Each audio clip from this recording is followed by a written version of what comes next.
Le développement du droit européen de la famille me tient à cœur comme candidat aux élections législatives dans notre circonscription qui compte beaucoup d'États membres de l'Union et d'États qui vont bientôt la rejoindre. Nous sommes 12 millions d'Européens aujourd'hui, sur 500 millions au total, à habiter un autre État que celui dont nous avons la nationalité.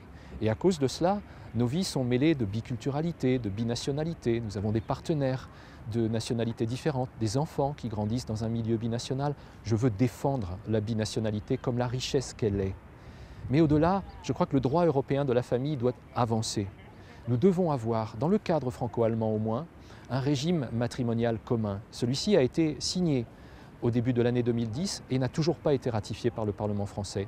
Il faut le faire rapidement parce que c'est une condition de sécurité juridique au bénéfice de nos compatriotes comme aussi de leurs conjoints. Mais je veux aussi que nous avancions en matière de droit du divorce à travers une solution européenne qui permette d'appréhender le droit applicable et le juge compétent. Il y a une coopération renforcée, un petit noyau dur qui s'est formé. J'espère que nous aurons vite à la solution parce que c'est une condition de réussite aussi des décisions sur les obligations alimentaires et les gardes d'enfants visant à réduire les cas malheureusement de désaccords qui entraînent parfois des enlèvements comme nous le vivons trop douloureusement par centaines dans le cadre franco-allemand.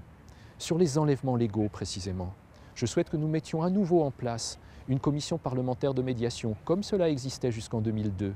C'est le rôle des parlementaires, 2 parlementaires allemands, 2 parlementaires français, que d'instruire les cas en cours avec les parents, au bénéfice des enfants, pour trouver une solution mutuellement acceptable qu'un juge ensuite puisse confirmer par une ordonnance.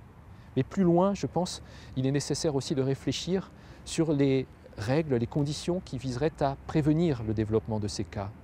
Je pense bien sûr, de fait encore, au développement du droit européen de la famille. Je pense au rapprochement des acteurs des politiques familiales, au Jugendamt en Allemagne, à nos DAS en France, aux avocats, aux juges, qui devraient peut-être, dans leur cursus de formation initiale et continue, avoir des périodes de formation dans un autre État que celui où ils plaident aujourd'hui ou traitent de cas quand ils sont magistrats. Enfin, je pense aussi à personnes âgées, à l'étranger, qui sont malheureusement souvent isolés et qui ont besoin à un certain stade de leur vie d'une tutelle visant à les protéger pour eux-mêmes, sur leur personnalité comme sur leurs biens. Je crois qu'il faut avoir aujourd'hui une clarté sur le droit applicable à la tutelle, sur la reconnaissance de cette tutelle dans le pays où bien sûr on vit, mais aussi les pays dans lesquels il peut y avoir une famille ou un petit bout de patrimoine. Et puis enfin, je pense au droit des successions. 500 000 successions transnationales par an dans l'Union européenne. C'est le signe de ce mouvement. Mais pour les successions, il faut que nous ayons enfin un cadre qui viserait à avoir un certificat successoral européen, par exemple, et une certitude sur le droit applicable et la reconnaissance du calcul des parts dans un État membre par rapport à un autre État où éventuellement le droit aurait pu être lancé parce qu'on peut y posséder un bien ou avoir un lien familial. Voilà les sujets clés sur lesquels je veux m'engager en droit de la famille.